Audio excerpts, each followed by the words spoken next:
Welcome to the Washington Heights Church podcast. We're so glad you're here. Each week, we bring you the latest Sunday message filled with God's Word to help strengthen your faith and deepen your walk with Christ.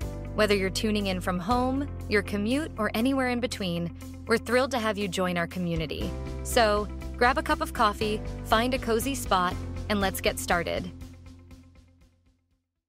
So we're in a series right now entitled Misquoted, and we're looking at some of those most common misquotes. And today, we're going to talk about this one, "Don't judge me." Just before we do that, though, I want to let you know that a huge, important day is coming.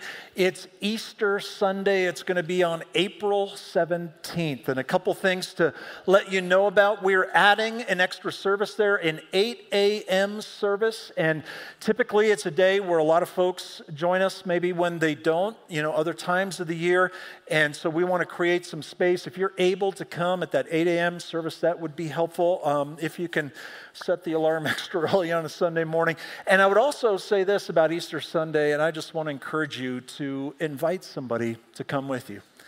And they're going to hear about who Jesus is and the difference that he makes and about putting faith and trust in him. And I believe that people are just open, especially at that time, to receive that invitation. So I just encourage you to do that. Our kids are also going all out, and there's going to be amazing things that are happening in our children's ministry that day. And so if you have kids or you know people in your neighborhood who have kids, tremendous opportunity, the same 3 service times there, and those kids are going to have a blast, and they're also going to hear and understand who Jesus is and what difference it makes. One other thing that's going to happen on Easter Sunday is we're going to give you an opportunity to respond to the need of the Ukrainian refugee crisis. This last week, I went to Eastern Poland with one of our staff members who does our video stuff here to capture some of that. And we were really close to the border there. And our main goal was, how can we get the generosity of Washington Heights 100% directly to the people who need it the most? And we believe that we've discovered a way to do that. Right now, the greatest need they have is food and medical supplies. And so clothing and things like that are not needed, not necessary. And one of the best ways that we can do that here is to have you give toward that and for them to get it there. And there's even an opportunity. They have a thing called buy a pallet of food. And so we're going to be more specific about that on Easter Sunday and share with you a little bit. You're going to get to see and hear from some of the people who are involved in that. I'll just tell you this. So we went to a church that's right across the border, and all the pews, they have the big, long kind of benches, and they were all stacked up in the front, and on the floor where you're sitting was all mats and blankets and pillows. And about 150 people every night come to that church, get fed, get whatever supplies they need. The whole church is packed with all kinds of supplies. And then the next day, they go off, and that next evening, another group comes, and it's just this line of people getting out of harm's way and getting to safety. And we have an opportunity to help those people on that journey. And stay tuned for that. And on Easter Sunday, we'll let you know how. So let's turn our attention to the message for today. So misquoted, "Don't judge me." Somebody has said this has become, in our day, the most quoted Bible verse. And it used to be John 3:16, and I don't know if you're familiar with that. They used to hold it up at all the football games, the reference there. "For God so loved the world that he gave his one and only Son, that whoever believes in him will not perish, but have eternal life." We've shifted to "Don't judge me." And we're going to see where that comes from here in just a moment. And it's going to be from the words of Jesus. And I think what we're going to see today is not so much that it's misquoted. There's a little bit of that. But it is misunderstood, and I believe especially misapplied. So let's jump in, and Matthew chapter 7, Jesus speaking, "Judge not, that you be not judged." And we say, well, that's pretty clear. And how many exceptions does Jesus give on this day to that? And the answer is, well, none. It's pretty exclusive. It's pretty complete. But what exactly does it mean? "For with the judgment you pronounce, you will be judged, and with the measure you use, it will be measured to you." What is Jesus talking about when he's talking about judging in this context. And there are different shades of meaning that come along with this. Let me give it to you in the form of an example. So you go to the dentist and you're going to get a checkup at the dentist. So you have your mouth open, it looks in there, and all kinds of, different things are done. And at the end of that time, if the dentist says this to you, I see that, we got to do some cleaning, and there's a cavity or two in there, and it would really be good if you flossed a little bit more, right? Would we consider that being judged? And I think the answer then is, well, no.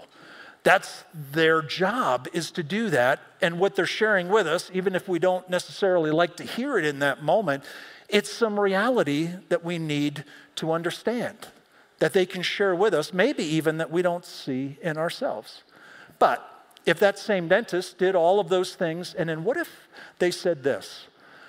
I looked at your mouth, and man, those teeth are yellow, gnarly, and what you're practicing is not oral hygiene, it is oral logene, and you need to get your act together. In fact, you are a despicable, reprehensible human being on a subpar level. Is that being judged? Yeah, I would recommend you find a new dentist, right? Because that's not why you go there. And what Jesus is talking about with not judging is that second scenario, where we look at something, just a little snippet, and we come to some overwhelming conclusion that robs somebody of their value, their God-given value. It's where we assign to them a place of condemnation and write them off. But there are times and ways in which we are called to make judgment. And what we mean by that is discernment and wisdom and some evaluation of behavior, but never judging in the sense of robbing someone of their God-given value. So when we talk about this, should we never make wise judgments? Well, of course we should. Should we never evaluate anything? Well, of course we should. And I'll tell you, Jesus, in that same section even, just a couple of verses later, says this: do not give dogs what is holy, and do not throw your pearls before pigs, lest they trample them underfoot and turn to attack you. Now, he's not talking literally about dogs and pigs. He's using a metaphor, and he's talking about a kind of person who is not open and receptive to spiritual things. And how would we know that if we're not making some sort of evaluation? And he's saying there are some times when people are so closed, you know what, don't even go there. And that's remarkable because Jesus made it real clear. Who matters to God? Everybody. Who does God want having a relationship with him? Everybody. But sometimes hearts can be so closed that he says, just don't do it. Just not the time, not the place. And other places in the Bible, it also talks about making some wise, discerning evaluation. Open your mouth, judge righteously, defend the rights of the poor and needy. Well, how would you know when that needs to take place if you're not making some sort of evaluation? And so, is there a place in which we need to understand things and maybe respond in the right ways? Absolutely. That is the case. One more example: give justice to the weak and the fatherless, maintain the right of the afflicted and destitute. How would we know that if we were not making some sort of evaluation? But never based on just a few behaviors, putting somebody in a category of being off limits, of being condemned, of robbing them of their God-given value. So we're going to take this message in two parts. The first part of it, we're going to look at why judging others is dangerous, and then we're going to talk a little bit, based on Jesus' words, about how can we get this right. So the first reason why judging others is dangerous is because we don't know the full story. And so we see somebody doing something, or we hear somebody saying something, and it might be easy to jump to the conclusion, oh, well, they're, one of those people. There's somebody who is, part of this, that, and the other thing. But could it be that maybe we just don't even see where they're coming from? And sometimes those of us who grew up in homes that were stable and that experienced love, and sometimes, even some of the disagreements that come out of that, but learned how to navigate some of that. When we see people maybe who have not experienced that, we should be thankful for what we had, but it's so easy to make it more about writing them off? Could it be that maybe somebody's coming out of an abusive situation and maybe we don't even know what that experience is like? Maybe somebody's coming from complete dysfunction and isn't even familiar with where boundaries might be. And we just don't see the entire picture of where they're coming from. Jesus uses the word judge, and it is the Greek word kreno, and it's the word from which we get our English word criticize, but it's a stronger version of that where we condemn. We write them off. We put them in a category of those who are off limits, and we've gotten there by just looking at a little bit and making a final conclusion. But what Jesus is not talking about that day is making moral discernment. There is a place for that. He's not talking about being wise, exercising judgment, or being mistreated. Jesus is also not saying, hey, if you're in an abusive situation, you just stay there. That's not what he's talking about either. And there are times and ways in which we need to evaluate those things, and it's often very difficult. It's very hard. But we don't see the biggest picture. Another reason why judging others is dangerous, we invite God's judgment on ourselves. And this is directly from Jesus' words.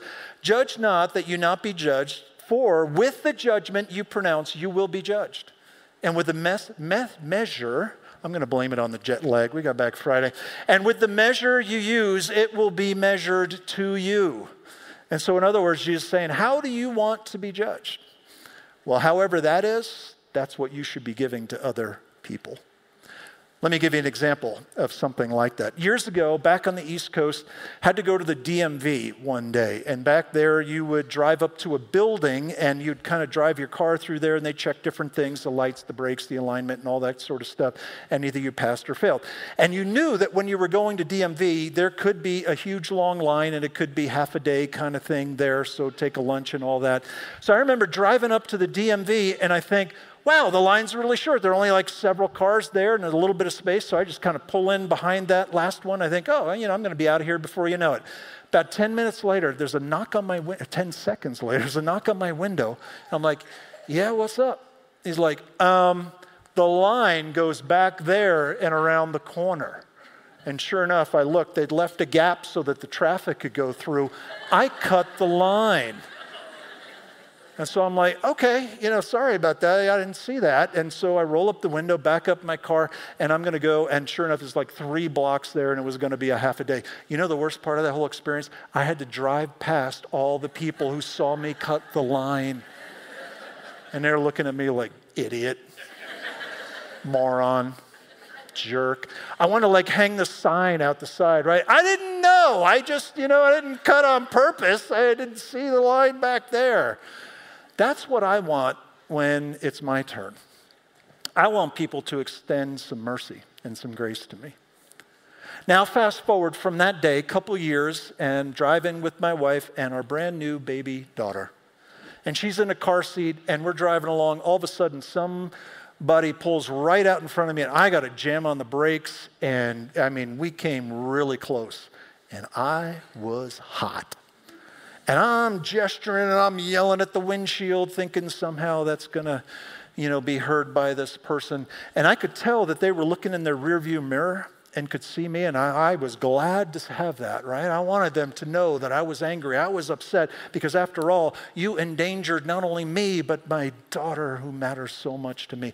And then at one point, this lady who was driving turns around and mouths the words, "I'm sorry." And I was screaming. And I looked over at my wife feeling very justified, and my wife was literally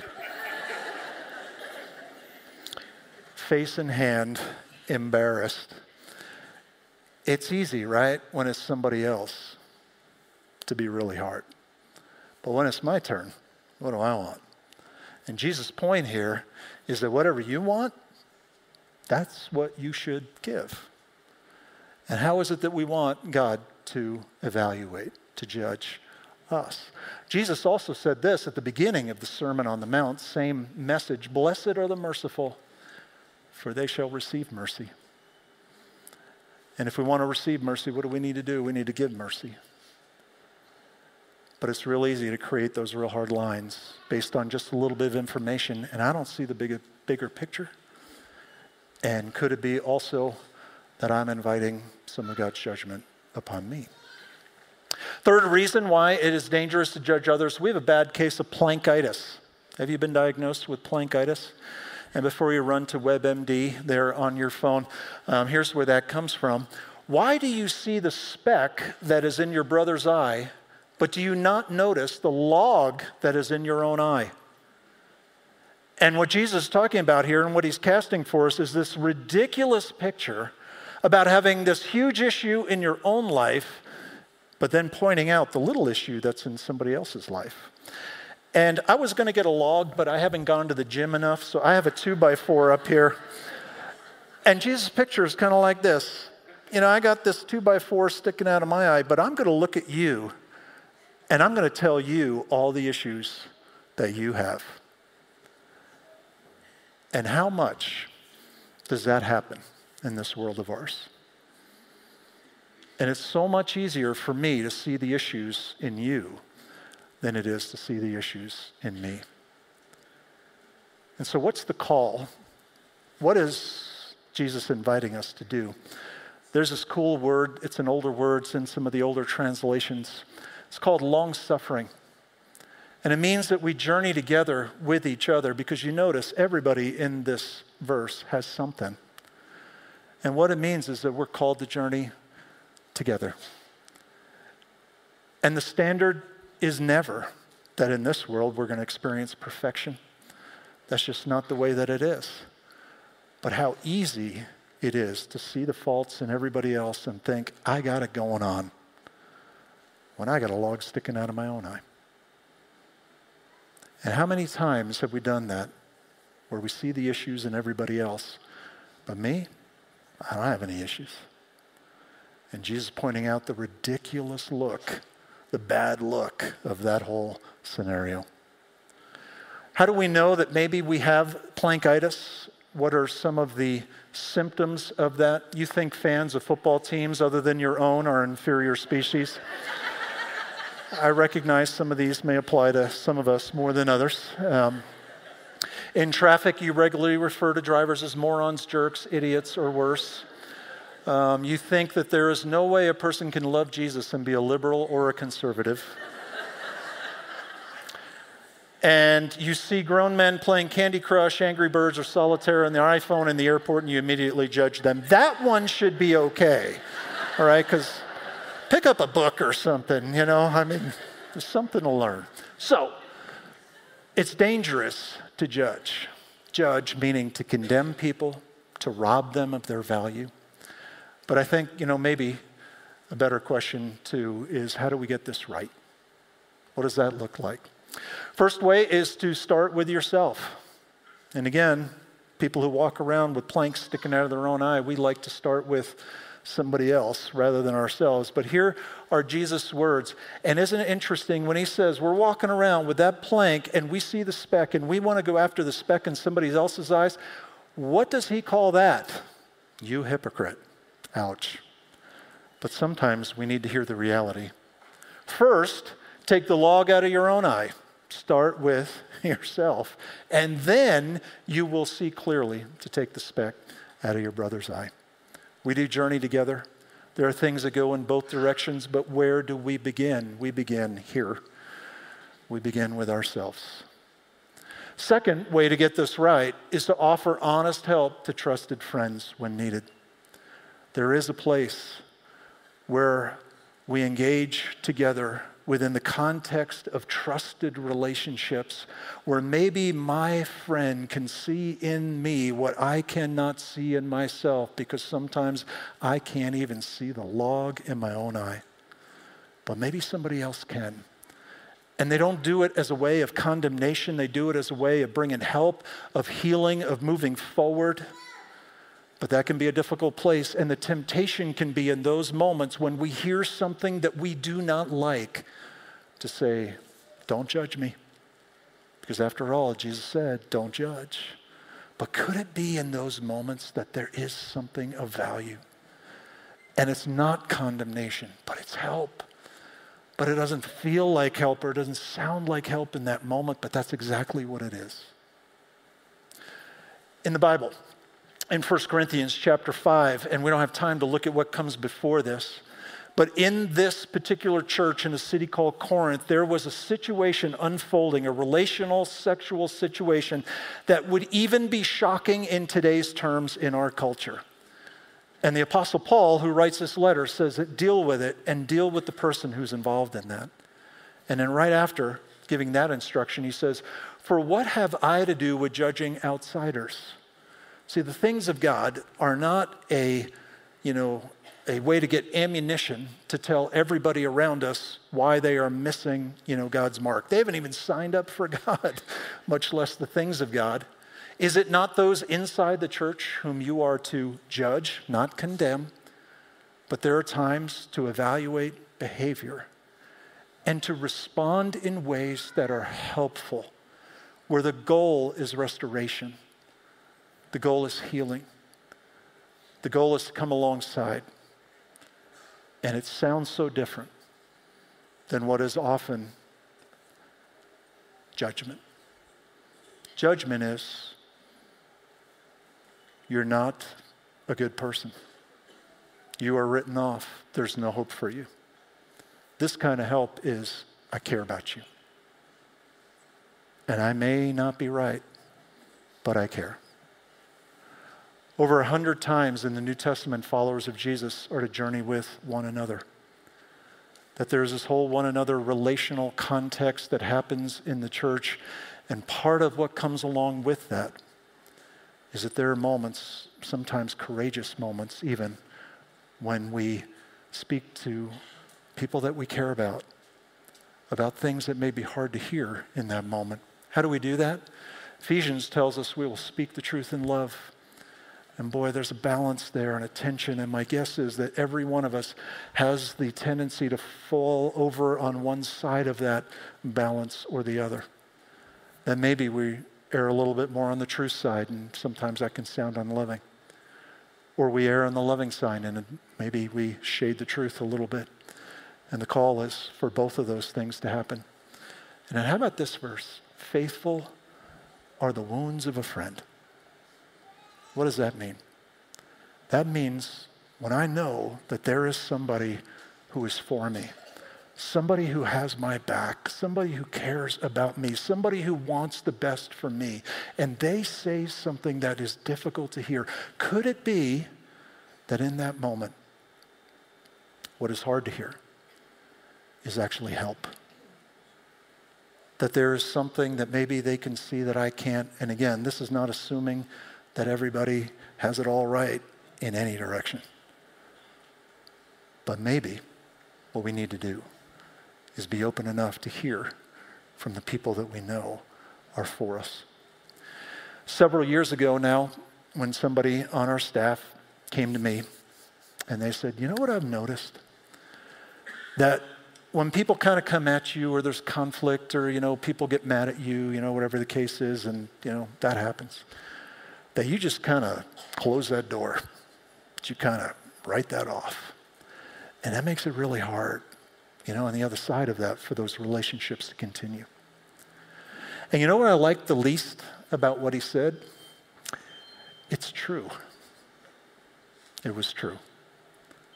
And in that moment, it didn't feel real good for somebody to say something like that to you. But it was true. And that's a little bit more like the dentist looking in there and giving us reality that we need to hear. But Jesus was telling us we never cross that line into the place where we say, well, and based on a limited perspective that I have, I'm going to write you off, going to condemn you. Those are two very different things. And so what does all of this, really help us to understand? Our hearts should be open to hear those who have our back. And could it be that maybe the most courageous thing that we can do in the context of relationship is maybe to see something in somebody that we care about, and it sounds maybe something like this, to say, you know what? Your anger, your temper is driving people away, and I care about you. but there's something there that's just hurting other people. Or you're drinking, or whatever other substance it might be, it seems like it's out of control, and it's not just affecting you, it's affecting some of the people around you. And it seems like you have prioritized your living girlfriend over your relationship with God, and I care about you. Or the lies that you're telling make it really hard to have a trusted relationship with you. Those are courageous conversations. And again, that's not assuming we're always right about everything. But could it be in those moments, especially when we know that somebody is with us and for us, has our best intentions at heart, we need to be open to hear that. Faithful are the wounds of a friend. And it's really no different than what God has done for us. You know, God's spoken the truth in love to us. Jesus came and he pulled no punches. He says, you know what? On our own, we are hopelessly lost. But that's why he came. And so we're more jacked up than we ever feared.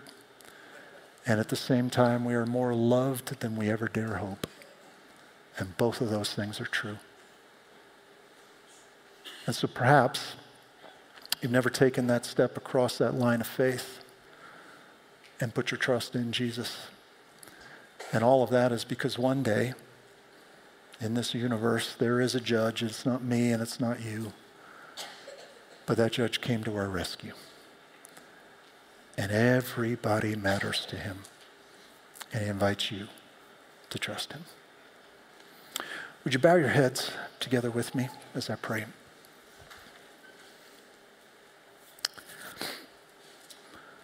So God, in a world like ours, it's sometimes hard to walk with each other because we all got stuff going on.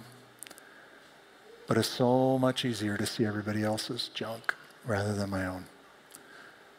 And so God, give us the ability to be long-suffering with each other, to journey with each other and to recognize, yeah, you know what? I'm a work in progress too.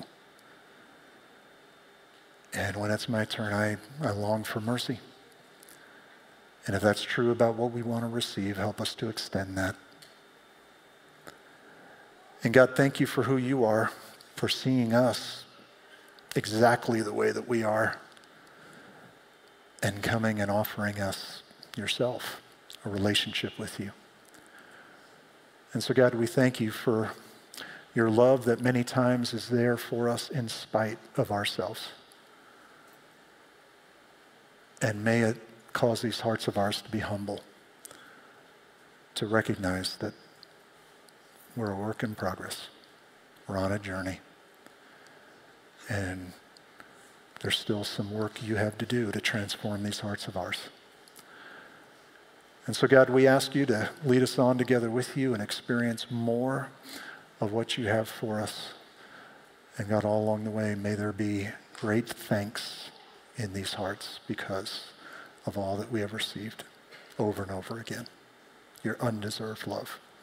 And we ask and pray that you'd lead us in that direction for your sake. So we pray it in Jesus' name. Amen. We hope you enjoyed today's message. If you found this sermon meaningful, please subscribe, rate, and leave a review. Your support helps us reach more people and spread the word. Stay connected with us throughout the week by following us on social media at Washington Heights Church on Facebook and Instagram, and by visiting our website at whc.faith. For more information and additional resources, check out the podcast description below. Thank you for joining us. See you next week.